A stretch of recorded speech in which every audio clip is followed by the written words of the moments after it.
मौत ना आए और मौत ने चाहा बस कोई बहाना मिल जाए। क्या? मैंने चाहा मौत ना आए, मौत ने चाहा बस कोई बहाना मिल जाए। दोनों के बीच घोर संघर्ष, दोनों के बीच घोर संघर्ष। जीत मौत की होती है, कोई ना कोई बहाना ढूंढ ही लेती है,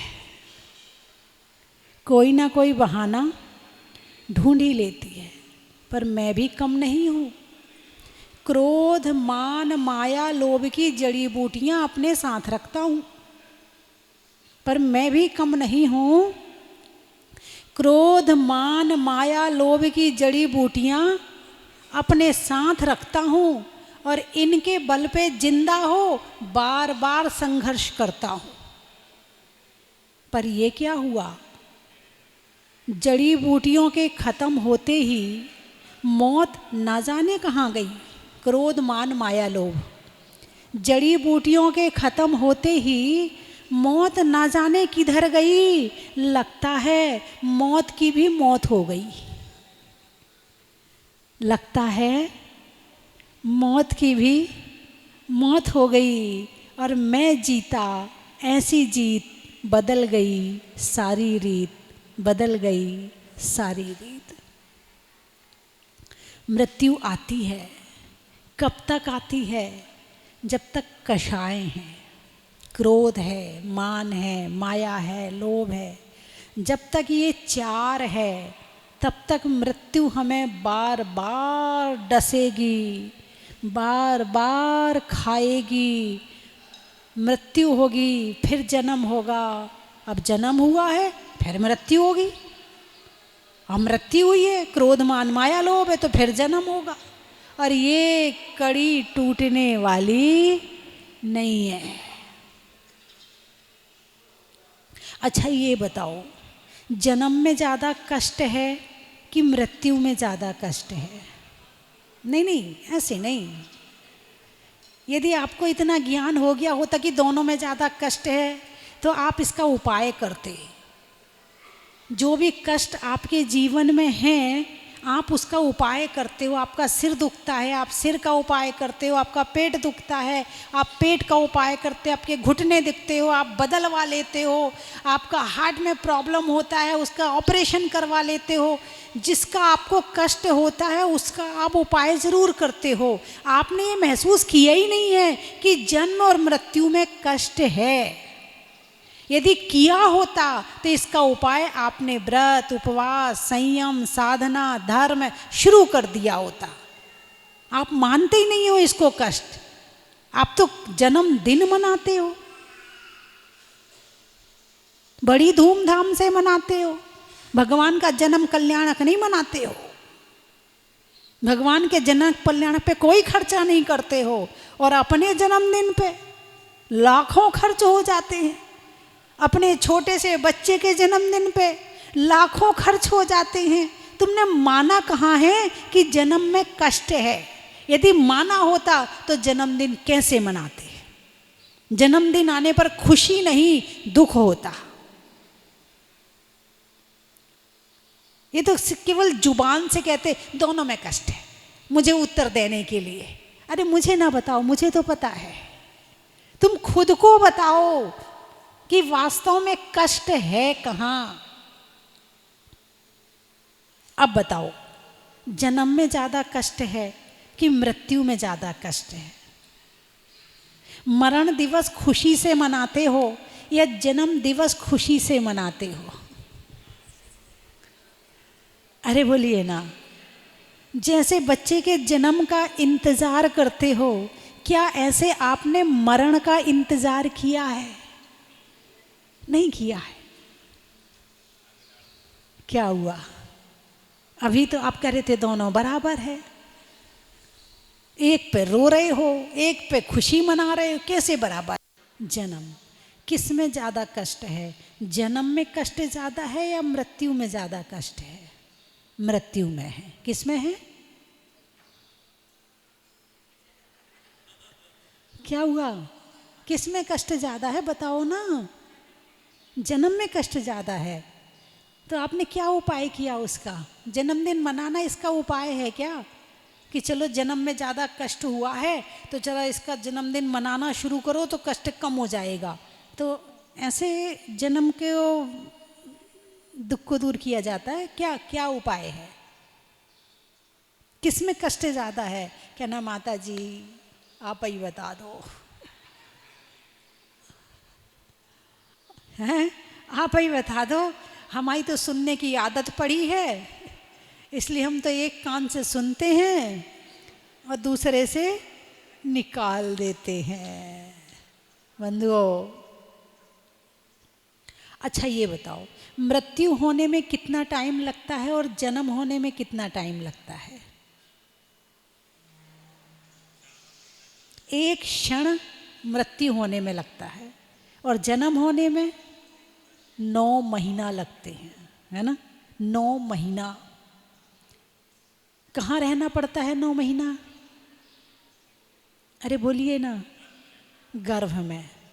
कैसे? जैसे आराम से यहाँ बैठे हो ऐसे ही नहीं, तो पहली बार तो उल्टे लटके होते हैं, ठीक है, और यूं दोनों हाथ और दोनों पांव बिल्कुल टाइट, ठीक है।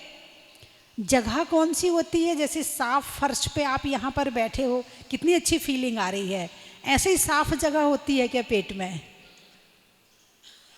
यहाँ तो जरा सी गंदगी हो तो जाए, लड़ाई झगड़े शुरू हो जाएंगे, तूने गंदा कर दिया, पता नहीं तुझे कैसे सफाई करी जाती है। जरा सी गंदगी में बैठना बड़ा मुश्किल होता है। भाव खराब कर सकते हैं मगर घर गंदा नहीं कर सकते। भाव गंदे हो जाए वो चलेगा, मगर घर गंदा हो जाए वो नहीं चलेगा। और पेट में कफ, रक्त का पूरा एक तो पूरे लपटा रहता है और वहाँ रहते हैं। और कोई आपको कहे भोजन चबा के फिर वो निकाले, लो खा लो, खाओगे? अरे बोलिए ना। और पेट में क्या मिलता है? पेट में क्या मिलता है? और 9 महीने ऐसे बिल्कुल लटके रहते हो, लटके उल्टे। इसीलिए जन्म समय बच्चे को पता नहीं होता, जन्म समय की बातें उसे कुछ नहीं पता है। मृत्यु होती है तो बाद में कहने लायक नहीं होते हैं, और जन्म होता है तो याद नहीं रहता है।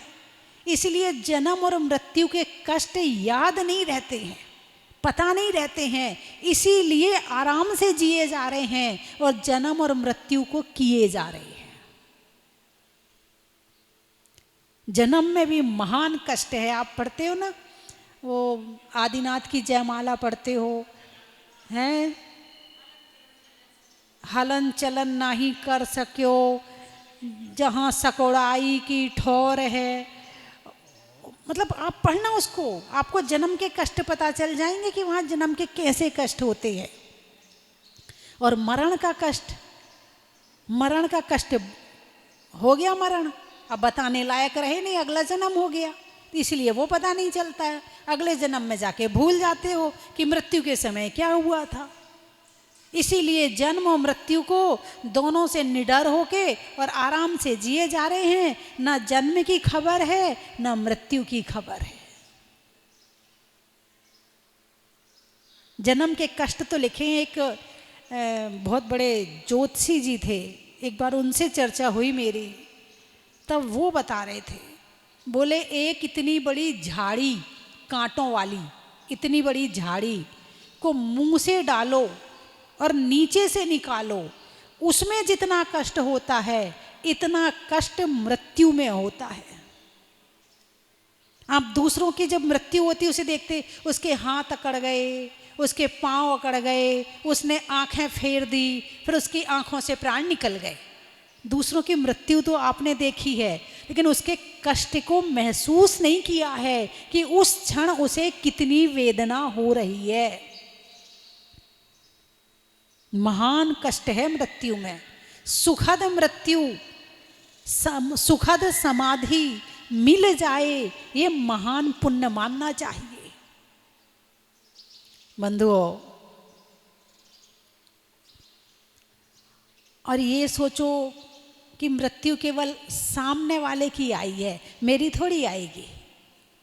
राजा राणा छत्रपति, हाथन के असवार, राजा मरेगा, राणा मरेगा, छत्रपति मरेगा, हाथी पर बैठने वाला बनेगा, घोड़े पर बैठने वाला मरेगा। ये कहाँ लिखा है कि गाड़ी में बैठने वाला भी मरेगा?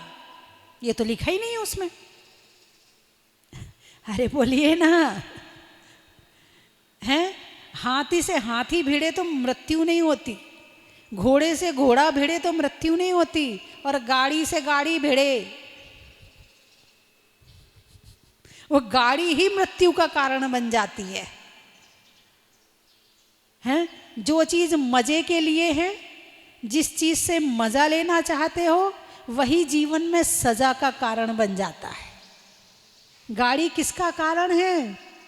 मजा का कारण है, और एक्सीडेंट हो जाए तो सजा का कारण है। इन दिनों में लोग पिकनिक खूब जाते हैं, और पिकनिक मनाने पानी में पानी की जगह जाते हैं। क्या ऊपर से क्या आ रहा है? पानी।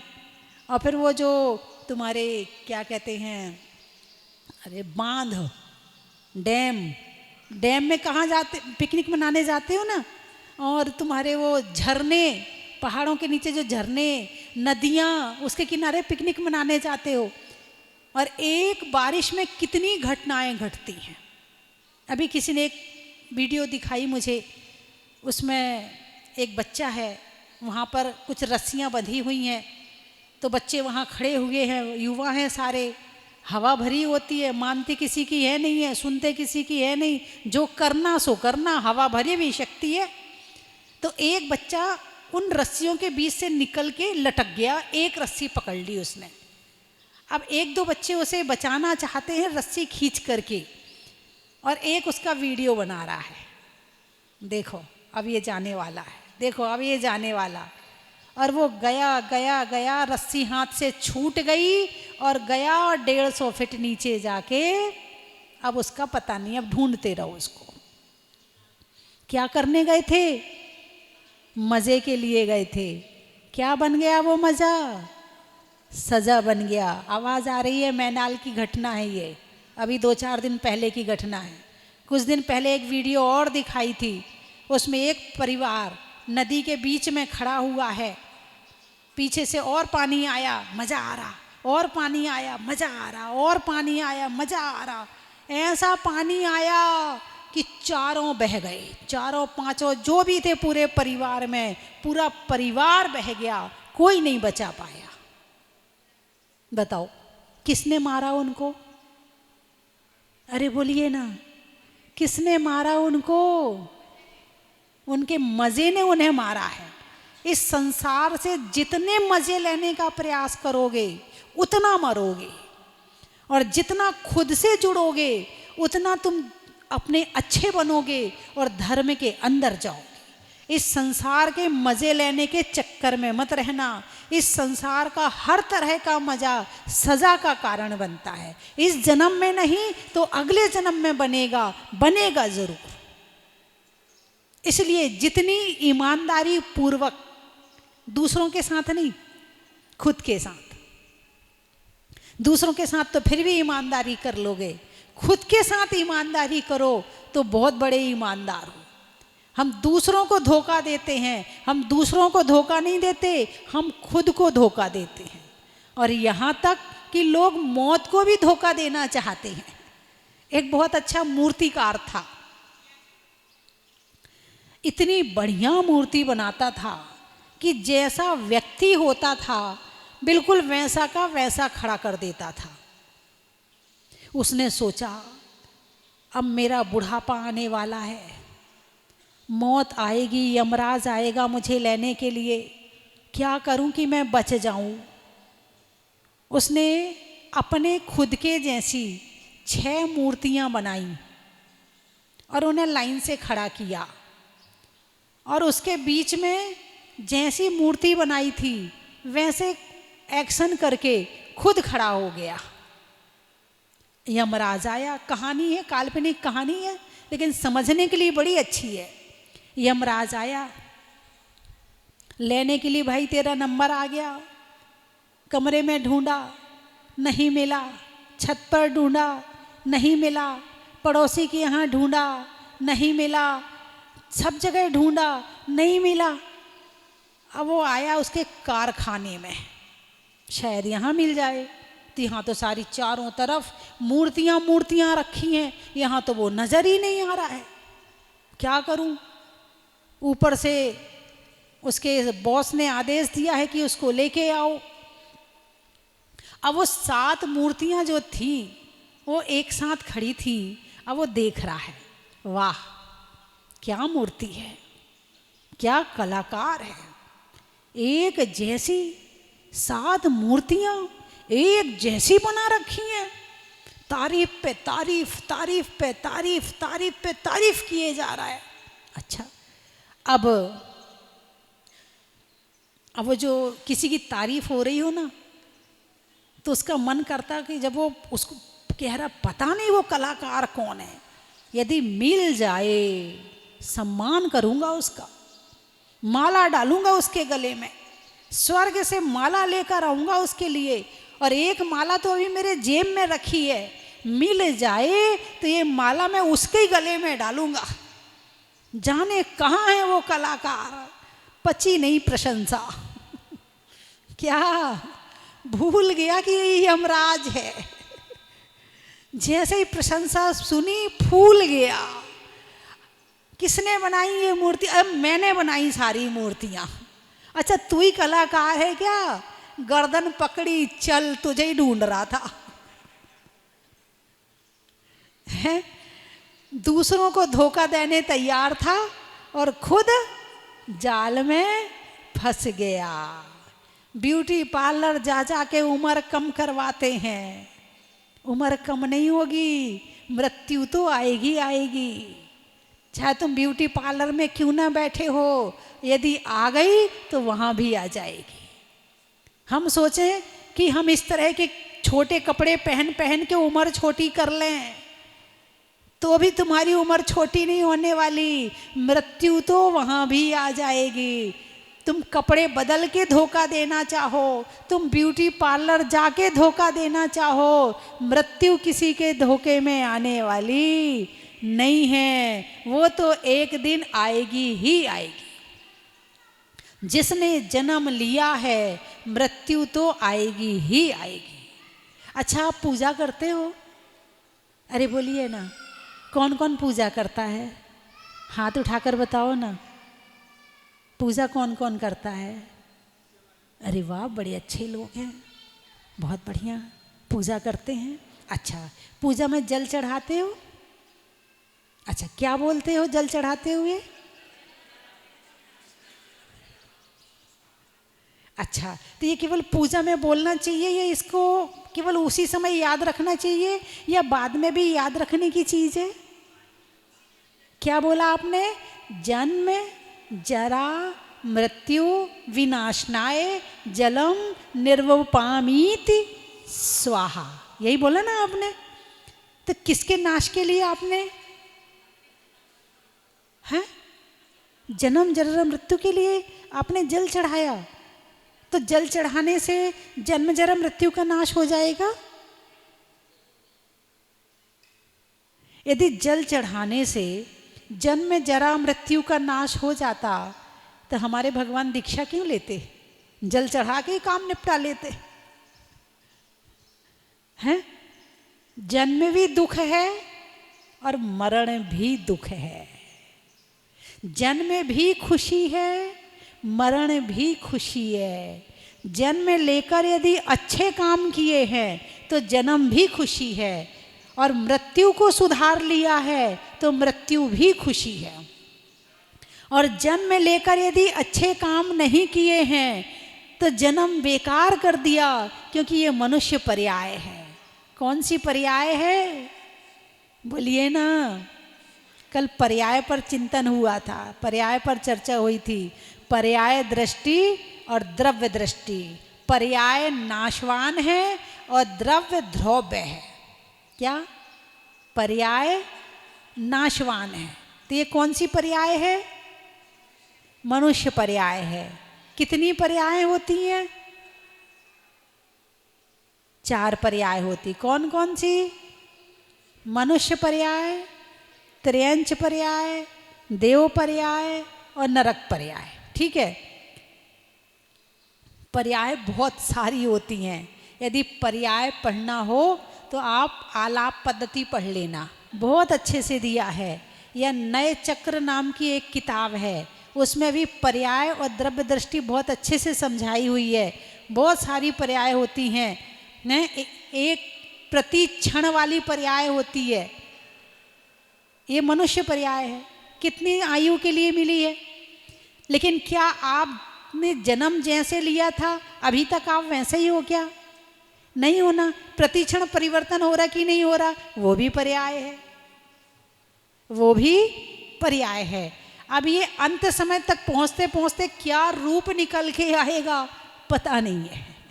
तुम तो रोज आईना देखते हो ना, इसलिए तुम्हें पता नहीं चलता है। तुम किसी से 10 साल बाद मिलो, 20 साल बाद मिलो, तो वो बताएगा कि तुम्हारे अंदर क्या परिवर्तन हुआ है। तो पर्याय प्रतिक्षण उत्पन्न होती है और विनाश को प्राप्त होती है, और ध्रुव जैसा रहता है वैसा ही रहता है। जैसे आत्मा है ना, बचपन में शरीर कैसा था? छोटा था, फिर बड़ा हुआ, फिर अलग चेहरा हुआ, फिर अलग चेहरा हुआ। और आत्मा बचपन में जैसी थी वैसे ही आज है, जवानी जैसी थी वैसे ही आज है, बुढ़ापे में जैसी थी वैसे ही आज है। आत्मा में कहीं कोई परिवर्तन नहीं है।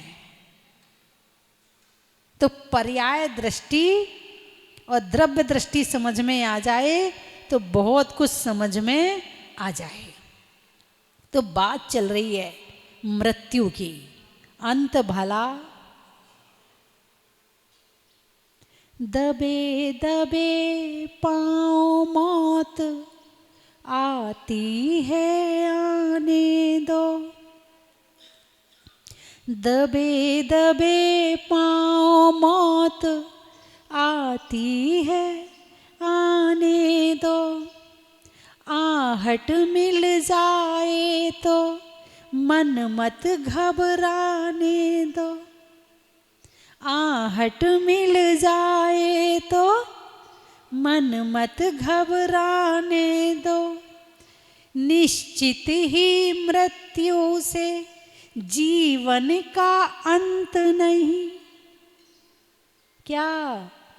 निश्चित ही मृत्यु से जीवन का अंत नहीं, प्राण मुखर होते हैं देह बदल जाने दो। देह बदली है, फिर जीने लगोगे दूसरे शरीर में जाके।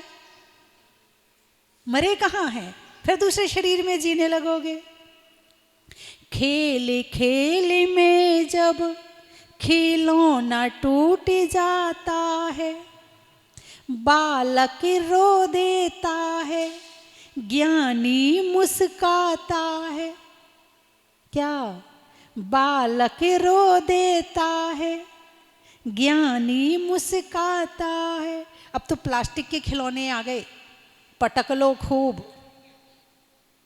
नहीं टूटते। और पहले वो मिट्टी की गुड्डा गुड़िया आते थे ना, खेलते थे उससे, उसकी शादी रचाते थे, उसको खाना खिलाते थे। याद है ना आप लोगों को? छोटे छोटे बच्चे मिलके एक लड़की वाले बन जाते थे, एक लड़के वाले बन जाते थे, वो बारात लेके आता था, फिर घर सब बच्चे मिलके खाना बनाते थे। याद आया आपको अपना बचपन? फिर कभी कभी वो झीना झपटी में जब बच्चों की लड़ाई हो जाती थी तो वो गुड़िया गुड्डा टूट जाते थे, तो बच्चे क्या करते थे? रोने लगते थे। तो घर वाले क्या कहते थे? कोई बात नहीं, ये गुड्डे गुड़िया है तो टूट गए, कोई बात नहीं, दूसरे ले आएंगे। ज्ञानी बालक रो देता है, ज्ञानी मुस्काता है। आत्मा के जौहरी को इसका कुछ दर्द नहीं। क्या? यदि एक वो खिलौना टूटा है ना, दूसरा ले आएंगे। ये खिलौना टूटा है, दूसरे शरीर में चले जाएंगे। आत्मा के जौहरी को इसका कुछ दर्द नहीं, कौन जन्म लेता है, कौन मृत्यु पाता है। कौन जन्म ले रहा? आत्मा ना। किसकी मृत्यु हुई? आत्मा की ना। ये तो पहले भी थी, आज भी है और आगे भी रहेगी। तो किसका जन्म हुआ? शरीर का। तो शरीर पहले नहीं था क्या? शरीर के परमाणु तो पहले थे, मगर इस रूप में अभी हुए हैं। क्या? परमाणु तो पहले थे, मगर इस रूप में अभी हुए हैं। किसी के बाल आ रहे हैं, किसी के बाल जा रहे हैं, किसी के दांत आ रहे हैं, किसी के दांत जा रहे हैं, कोई मोटा हो रहा है और कोई पतला हो रहा है। ये तो सब चलता ही रहता है, पर्याय का परिणमन है। जिसके साथ होता है वो महसूस करता है, जिसके साथ होता है वो महसूस करता है। तो धर्म क्या सिखाता है? ये पर्याय का परिणमन है। पर्याय को महसूस मत करो, आत्मा को महसूस करो, जीव को महसूस करो, भावों को महसूस करो, विशुद्धि को महसूस करो, विचारों को महसूस करो। यदि उसमें अपनी शक्ति लगा दोगे तो इसका काम तो तुम चाहोगे कि मैं 50 साल का हो जाऊं, तुम चाहोगे तो भी हो जाओगे, नहीं चाहोगे तो भी हो जाओगे। तुम चाहोगे हो सकता ना हो, और तुम नहीं चाहोगे हो सकता हो जाओ। तुम्हारे हाथ में नहीं है। तो जो तुम्हारे हाथ में नहीं है उस पर विचार मत करो, और जो तुम्हारे हाथ में है उस पर विचार करो। विचार तुम्हारे हाथ में है, भाव तुम्हारे हाथ में है, उसको सुधारो। शरीर तुम्हारे हाथ में नहीं है, लेकिन फिर भी जिस गाड़ी में रह रहे हैं तो थोड़ी बहुत चिंता तो करनी पड़ती है। लेकिन 24 घंटे इसी में लगे रहो, अरे बोलिए ना। तो बात चल रही है मृत्यु की, कि मृत्यु तो इस शरीर को सजाओ तो भी मृत्यु आएगी, नहीं सजाओ तो भी मृत्यु आएगी। इसको अच्छे अच्छे कपड़े पहनाओ तो भी मृत्यु आएगी, और मुनिराज बन जाओ तो समाधि हो जाएगी। मुनिराज बन जाओ तो समाधि हो जाएगी। इसको दिन भर खिलाओ, ऐसा तो नहीं है कि आप दिन भर खाते हो तो आपको मृत्यु नहीं आएगी, और हम एक बार लेते हैं तो हमारी जल्दी आ जाएगी। ऐसा है क्या? ऐसा नहीं है ना। इसको दिन भर खिलाओ तो भी आएगी और जल्दी आएगी, और कम खिलाओ तो कम से कम देर से आएगी। इसलिए संयम उपवास व्रत करते रहो। बात समझ में आई कि नहीं? इस शरीर से धर्म करो तो भी ये छूटेगा, नहीं करो तो भी छूटेगा। ये गाड़ी है, इसका उपयोग कर लो। जब तक मृत्यु ना आए तब तक इस शरीर से अपनी साधना कर लो।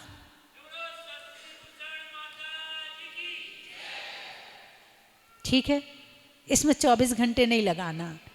जितनी ज़रूरत है ऐसे घर की साफ सफाई कर दी बस बहुत है, ऐसे इसकी साफ सफाई कर दी बस बहुत है। इसको नेचुरल रखना, जैसा है वैसा रहने दो बस। ठीक है, प्रकृति से बचने के लिए वस्त्र पहनने हैं तो वो पहन लो। थोड़ी बहुत चिकनाई आदि सूखा आदि हो जाता है, थोड़ी चिकनाई लगा लो, क्योंकि गाड़ी को चलाने के लिए वो ऑयल भी तो डालना पड़ता है ना। डालते नहीं डालते, वो ग्रीस लगाना पड़ता है। बस ऐसे लगा लो, इस भावना से लगा लो कि ये ग्रीस लगा रहे हैं तो ठीक है। और वो वाली कंपनी की क्रीम चाहिए, और उसका पाउडर चाहिए, और उसकी लिपस्टिक चाहिए, और उस कंपनी के वो बाल काले करने वाली चाहिए, और वो सोना चाहिए, और वो चांदी चाहिए। तो फंस गए चक्कर में तुम। अब लगे रहो इसी के पीछे। मौत तो फिर भी आएगी है ना।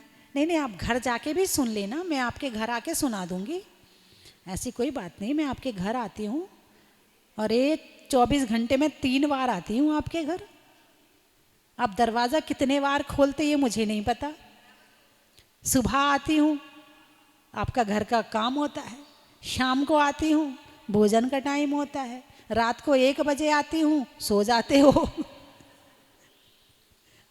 अब ये आप देखो कि आपको टाइम कब निकालना है। तीनों में से एक बार तो दरवाज़ा खोल ही लेना, या तो सुबह खोल लेना, सुबह ना मिल पाए तो शाम को खोल लेना, शाम को ना मिल पाए तो रात को 1 बजे खोल लेना, और फिर भी ना मिल पाए तो मोबाइल के यूट्यूब में खोल लेना। मैं आपको मिल जाऊंगी, है ना। मिलने में मौका का, नदी में नौका का, और मृत्यु को नहीं देने में धोखा का। सप्ताह में वार का, बिजली में तार का, और करने में आत्मा के उद्धार का। प्रभु चरणों में सब कुछ वारने का, अपनी आत्मा को तारने का, और मृत्यु को सुधारने का। शरीर में कान का, रहने में मकान का, और अपनी आत्मा के उद्धार के लिए मुनि सुव्रत भगवान का। स्वभाव में नर्म का, भोजन में गर्म का, और जीवन में वीतराग धर्म का। कर्म के हरने का, भव से तरने का, और जीवन में धर्म करने का। कहाँ कहाँ से आए हो? भोपाल। सर्दी में साल का, गर्मी में रूमाल का, और आने वालों में भोपाल का। त्रियंचों में बिल्ली का, डंडा में गिल्ली का, आने वालों में दिल्ली का। इंदौर। आम की बौर का, नेता में दौर का, और आने वालों में इंदौर का। दवाइयों में डावर का, दवाइयों में डावर का, गाँव में सावर का, और आने वालों में ब्यावर का। गाने में सुर का, नृत्य में नूपुर का, और आने वालों में ललितपुर का। भीलवाड़ा। जनवरी में जाड़ा का, जाड़े में काढ़ा का, और आने वालों में भीलवाड़ा का। मुंबई। महीनों में मई का, रजाई में रुई का, और आने वालों में मुंबई का।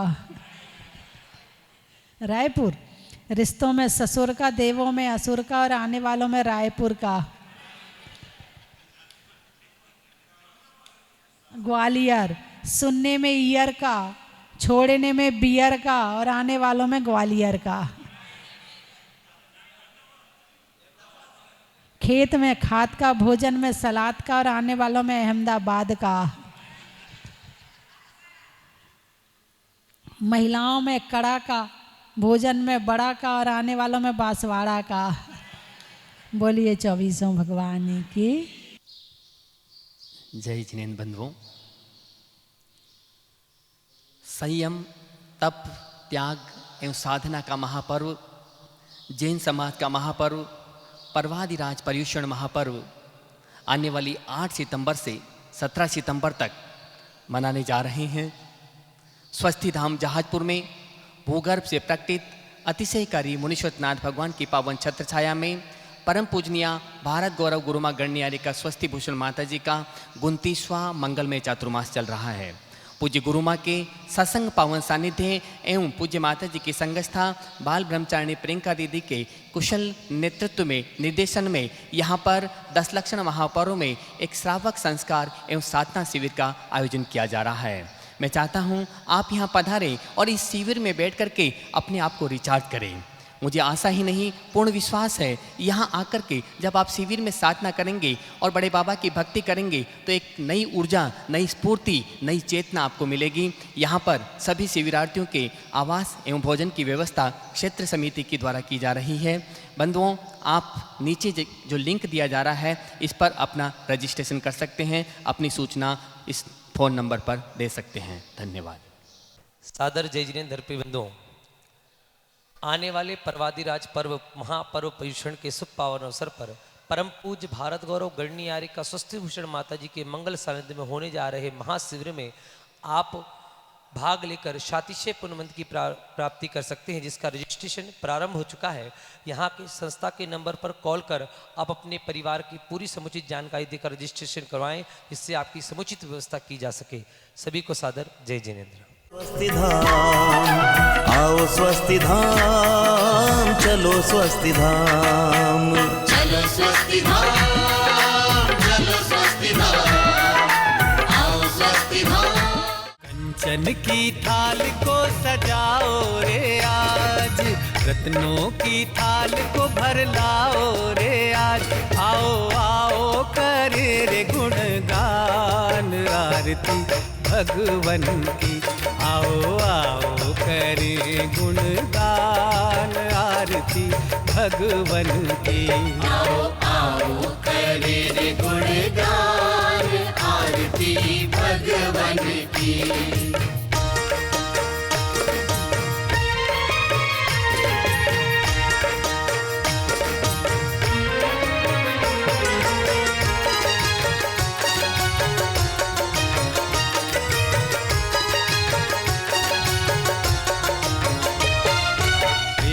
सुमित्र के राज दुलारे, माँ पद्मा जी के नैनों के तारे।